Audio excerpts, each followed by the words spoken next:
Good afternoon. Thank you for joining us for this important conversation that we're going to have.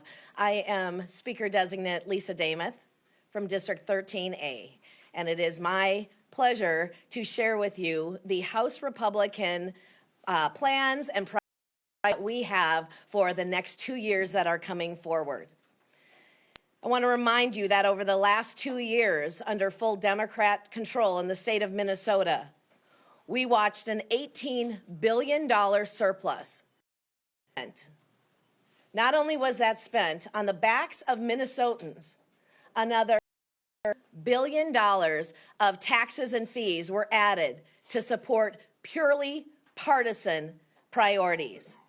And I'm happy to tell you today that days are over. In the House of Representatives, House Republicans stand with 67 members in our caucus. As you have watched the news, we Democrats no longer have 67. There is no longer a tie in the state of Minnesota. Democrats will be coming in with 66 members. What that does is us an organizational majority. We fully intend to exercise that right. We will be showing up on January 8th, ready to do the work that Minnesotans have sent us to the House of Representatives to do.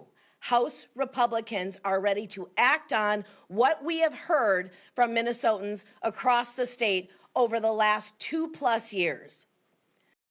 We have been listening, and in order to act on those things, we know that Minnesotans want us to stop the rampant fraud in the state of Minnesota. We know that it has gone unnoticed or and there has been a lack of accountability when there is no fraud, and we look forward to putting an end to that.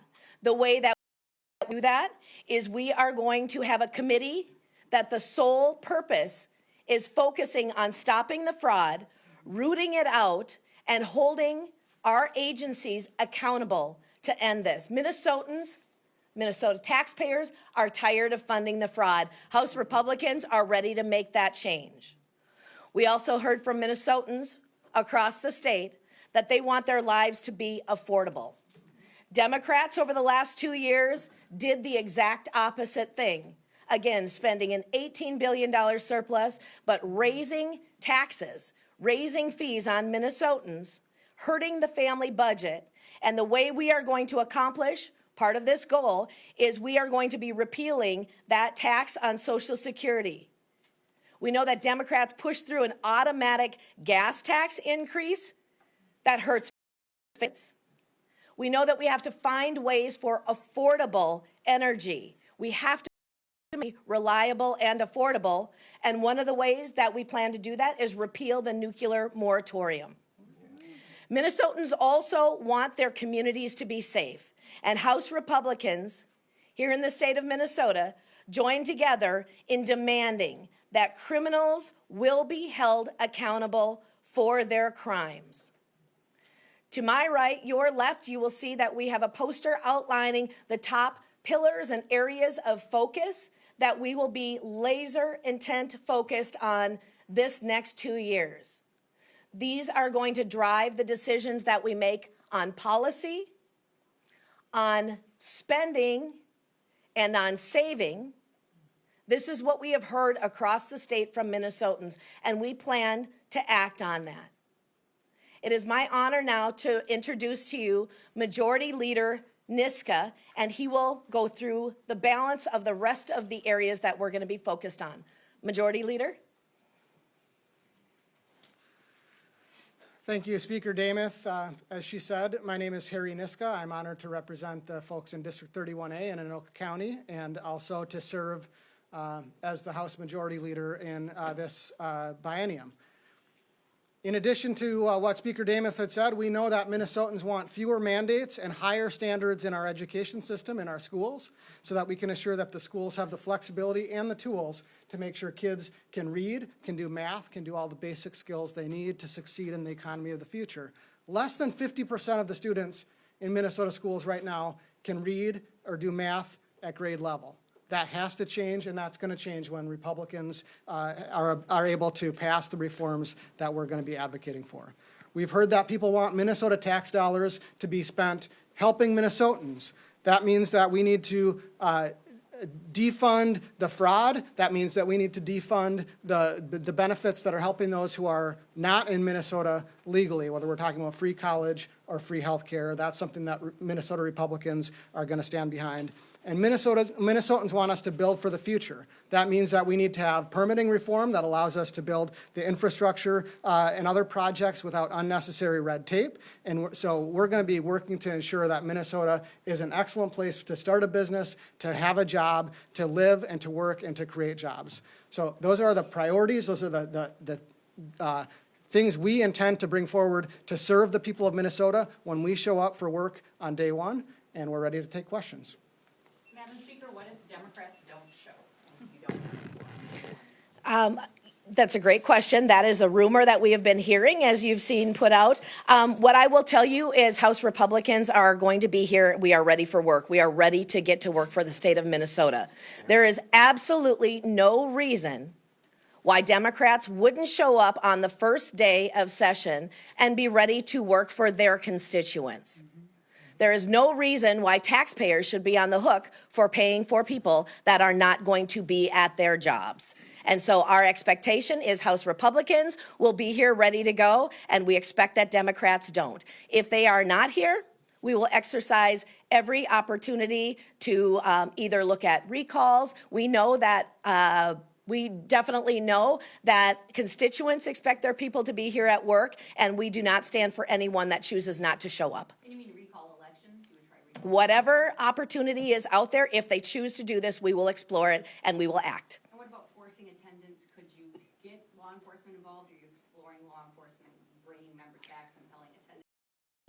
We are absolutely expecting that Democrats on the first day of session and be ready to get to work. Are you talking? Are you back channeling? Are you and Speaker Hortman talking? There have been some recent conversations, but at this point there is no need for a power sharing agreement because there is not equal power in the state of Minnesota. There is 67 Republicans, 66 Democrats, and so we are working forward on that. We do know that there was a question put out whether or not 68 votes were needed to I know that there are 133 elected representatives that they're expect them to be in their desks on the House floor to get to work and do the work of Minnesota. Madam Speaker, can you, there's so many ifs in this whole thing, but if he prevails in court, and if he shows up expecting to have an election certificate, will the Republicans attempt to not seat him as they are empowered to do by the Constitution? I think it's very important to look at the election in Scott County. And we know that every vote needs to count. We know that we have to make sure that our elections are fair in this state. And knowing that there were 20 ballots thrown away means that there were 20 disenfranchised voters, and that cannot be. We are waiting for that court decision, but we know that every voter should have their vote fairly counted, and we will absolutely stand behind the voters of Minnesota to ensure that that happens. So that was a question about how we to you. You introduced yourself as Speaker-designate. You referred to Representative as the majority leader. Which is it? The gentleman asking the question referred to you as the Speaker. What are you? I am Speaker-designate Demuth. Are you going to take the title of Speaker of the House? Yes, I am. When this all settles, the DFL says if it's tied, then you should power share it. If it ends up tied, once all the court stuff's done, do you have any plans to put Democrats on committees or do a power sharing agreement? It's very interesting because when we knew that there was a tie before the court case, right after the election, you were here and you heard the fact that we were able to come up together with a 67-67 power sharing where we came up with committees and What I expected and what was said during an interview was that, are there conversations going with people from the other side of the aisle? Those conversations always go on. What we have now seen, though, because of what the Democrats have said, that they're not going to show up, brings into question how serious they were about an actual power sharing agreement. There is a tie right now in the state of Minnesota. There is a special election that's been called for the 28th of January, and even that is in question. But what we've seen is Democrats, through the press, are choosing to say that they're not going to work with Republicans in any way, and that's unacceptable here in the state of Minnesota. Can you explain how the recall elections work? Can you, representatives, a recall election for a certain person, or doesn't that happen organically with people in a certain district? Absolutely. We can go ahead and touch on that. I will have Majority Leader Niska talk about that a little bit. Yeah, so the Minnesota Constitution says that the grounds for recall are misfeasance or nonfeasance of office. It's clear, and legislators are specifically referenced in that. So there's a process set out in the Minnesota Constitution. We think if nonfeasance of office means anything with legislators not showing up for work at the statutorily defined time in law that we have to show up for work is nonfeasance of office.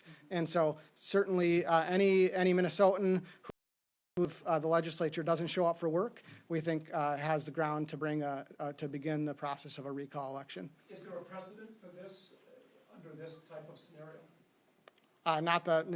We're not aware of it, no. And how that to the Secretary of State, or logistically, how? You petition to the Minnesota Supreme Court for to go forward with collecting signatures. Okay, so the Minnesota Supreme Court would have to collecting signatures. And then you'd have to get the threshold of signatures in a district? Yeah. Can we come back to committee structure? At this point, are the committees the same? Do you expect to completely throw them out? Do you expect to have chairs? What would the balance of power look like? Can you dive into that a little? Sure.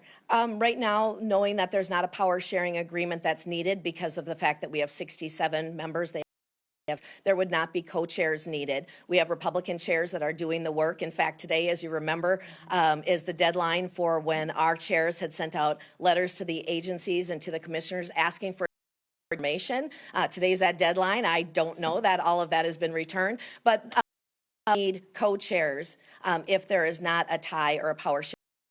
Our expectation is Republicans will be chairing. And the balance, would you strike some different committees? Because currently it's tied on committees, yeah. Currently it is tied on. I would say that's yet to be determined, but what I will tell you is if Democrats don't show up for work, why would they be given a committee seat at all? They have to be ready to work. But the fact that are less Democrats than we will be reducing the number of Democrats. Question, even if the holds that election, you don't intend to seat him because you don't. We're still waiting for the judge's ruling. Obviously, the judge is going to issue some fact. Brad Tabke said that that's just a recommendation to the legislature. And the Minnesota Constitution is very clear that each house is the ultimate authority for the returns of its members. So if Aaron Paul, his campaign brings a contract to the House, it is our obligation to judge that, and we would intend. It sounds like you do that, so you do not expect to be seating Tabke. That's a process that we would take seriously in the House. Situation when you not seat Cap, what do the facts have to be for you not to seat him? There's 20 voters who weren't able to vote in a election decided by votes, and a number of us have described that election. And is there precedent compelling? Remember, have you found that in case law? No, the process is exactly the opposite. In the Pavlak case, the court said it was back to the House, and the House was the rule, the final. The Minnesota Constitution is clear about that as well. I have a question about the priorities and the fraud committee specifically. Can you go into a little bit more detail about what that is? That like oversight hearings you're talking about? Are there specific legislative proposals, whether there's some the governor introduced or others that you anticipate that committee moving through? Like, what is that actually going to look like? Sure. Both of those questions. So yes, the an agency oversight. There will be subpoena on that, being able to look and get answers on what we have known fraud and holding those agencies accountable. Yes, there is a chair already chosen. It will be Chair Representative Kristen Robbins.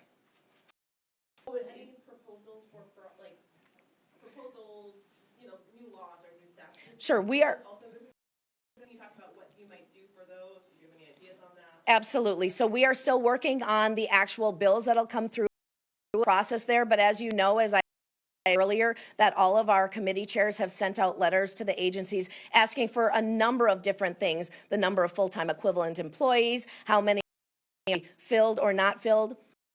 Office space is either filled or not filled right now, is to find things, because remember, we're headed for a deficit in a short number, even after $18 billion surplus, even after raising the state budget like over $10 billion. And so we know that we need cost savings. We are asking those agencies to provide that information. Also, when there's known fraud in the agency, what are they doing to combat it? All of that work is being done first within our committees and then secondary and right alongside in the committee for fraud and oversight. You will see this theme ring true as you've been hearing over the last number of years, Republicans, that we need to start in the state. This is one path forward. Do you have thoughts on the governor's fraud police Friday, like some of them beating up the Medicaid fraud? I think it's very interesting that right before the start of session, after fraud has been known for years in the state of Minnesota, that the governor, instead of a full trifecta, coming up with bills that would have handled fraud in a better, decided to give order to try to combat and actually have the executive branch police itself. That doesn't. And so are we willing to work with the governor on ways to stop Minnesota? That is under consideration, but House over the years have had amendments that we've wanted to bring forward, always go down on parts. And so to work with the governor, engage with us. He will see our through though. Can we hear from the new chair? If that's okay. Chair Robbins, if you could just talk briefly about your committee. Hi, Representative Kristen Robbins, 37A. So I'm very excited about this opportunity. I appreciate the governor's proposal that he put out on Friday, but it's sort of like the fox guarding the hen house. We need to have legislative oversight of agencies in the executive branch, and that's the purpose of this committee. So we will be having hearings, we will have subpoena power. We look forward, this should be a bipartisan issue. I look forward to working with my colleagues, working with the governor's office, because it's in the best interest of the taxpayers of Minnesota that we find and stop this fraud, and then put in place policies that will make sure that enterprise-wide in the state, we have internal controls that are going to be more effective. So I look forward to it. I think we'll have a great team and very robust hearings. I encourage you all to attend. Another priority thing, Paul Blue with Fox 9, to make Minnesota safe, done the area of juvenile crime, juvenile justice. I don't know if it's too early, obviously some bigger issues heading into the legislative session being discussed in this room. But anybody in your caucus that would address it, and specifically as it relates to the crisis that we really pinpointed on where to send these youngest of offenders, this 10 to 13-year-olds that will eventually, with the new age of criminality take effect next year, you're concerned about that? Yeah, anything worth addressing there? Our chair for public safety is Chair Paul Novotny, and he and his committee have been doing a work on a number of proposals coming through. I don't have anything specific for you, but that is going to be a priority. When we have repeat criminals, young criminals, and then those that are not held accountable later, that is a problem. The earlier we can get things addressed with those youngest and help them change their lives around, of course we want to do that. Watching for more proposals, though, as it comes through. Great. That's the issue of the quorum. If you do not have a quorum on day one or week one, are there loopholes? Are there other things under state law or the Constitution that you can work around that? Or what would likely happen? Our expectation is that we have a quorum with 133 elected members of the House of Representatives. That will be there day one at the start of session to start the work in the House. But if that doesn't happen, we will be looking at all opportunities to work through that. But House Republicans will be there day one on January 14th, ready to get to work for the people of Minnesota. How are you possibly gonna enact, or pass some of these goals with all of the focus on who's in the majority, who's on the committee? I mean, it really doesn't seem like this bodes well for this legislative session. It hasn't even started yet. I would say that our focus as House Republicans has been all along to do the work of the people of Minnesota, which is coming up with these proposals, working hard. We will have hearings through the committees and start moving along. We know that when there was 67-67, power sharing agreement was needed. We still knew at that time that we needed 68 votes, and we know that going forward. I urge my Democrats to join us on the things that Minnesota, that's nonpartisan, Minnesota is asking for these things. My expectation is Democrats are going to want to join us in that work. Hey, Madam Speaker, designate, is remote voting going to be part of the rules? At this point right now, in the temporary rules, remote voting is still possible in the House of Representatives. We are looking at that. What might you do to change that, or you don't know yet? That is under discussion right now. Do you need 68 votes to elect a speaker? We need 67 votes. That was done twice in history, and so there's past precedent. That is fully what we're expecting, which is why I have said that I will be elected as Speaker on the 14th. Representative Nash, you've been talking about some legislation that you were interested in. Is it one of these bills that was highlighted today, or is there something else you? Well, thank you, Tom. I'm State Representative Jim Nash. I represent District 48A. I'm the Majority Whip. And yeah, I've been talking about fraud for the last 10 years as I've served on the State Government Finance Committee, but there is an effort that I've been undertaking. And very, very quickly, it's a scoring system that would create, we'll call it a fraud note, that would take OLA recommendations that have been made to different agencies, and it would measure whether they have been fulfilled. So let's say the Department of Education or the Department of Health, we'll just pick a number. They've had 20 recommendations by the OLA that have been made for increasing internal controls.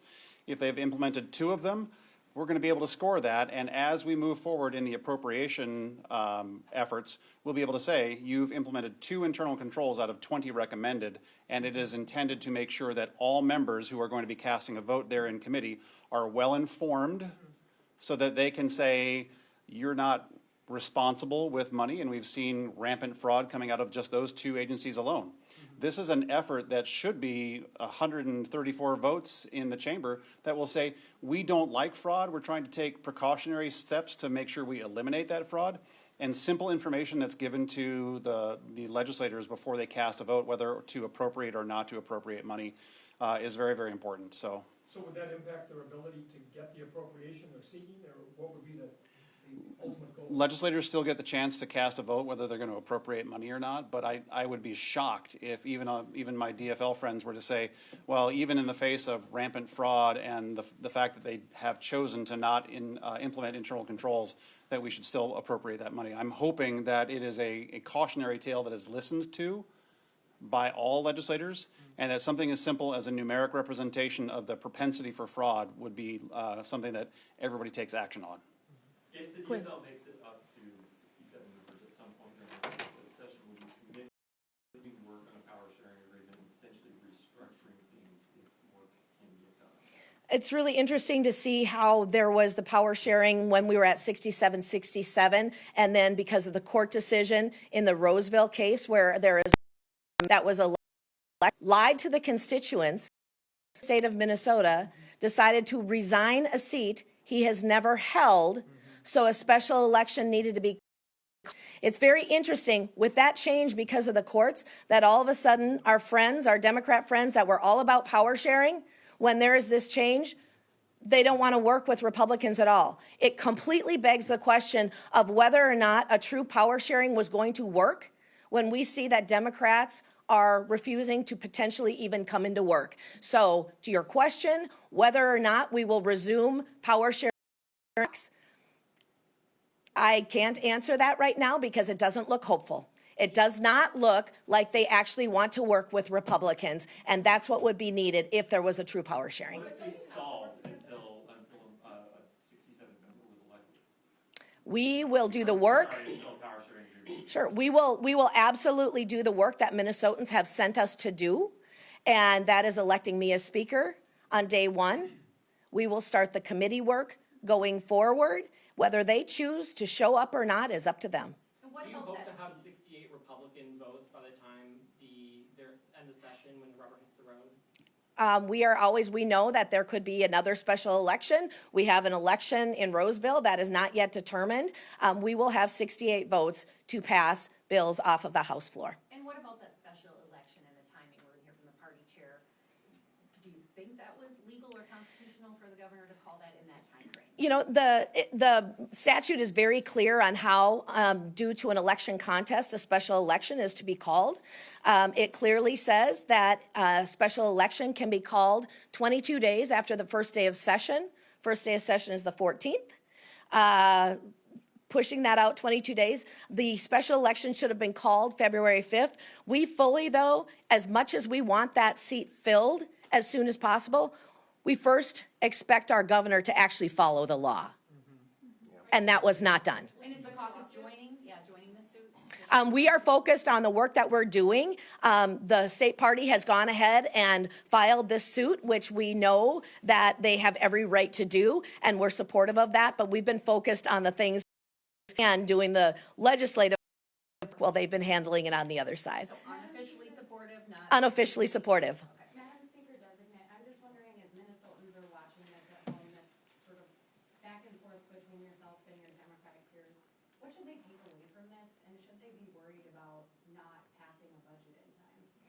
I fully believe that Minnesotans have sent us to do the work and that we can pass a budget that is fair, that actually has a number of these things included, that is not overtaxing Minnesotans anymore. Minnesotans expect us to do that work, and this is a perfect opportunity for our Democrat colleagues to prove that they will be willing to work with Republicans, even in this case where they've pushed our voices out and our vote. Obviously, they didn't take anything over the last 2 years and didn't want to work with Republicans anymore at all. And so now this gives them the perfect opportunity to step in and say, you know what, even though we have to have a special election and we lost the tie, we're willing to do what's right for Minnesotans and step in and work together.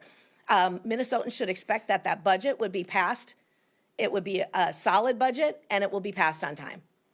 What about the Senate? Have you talked to your friends that are in a tie now?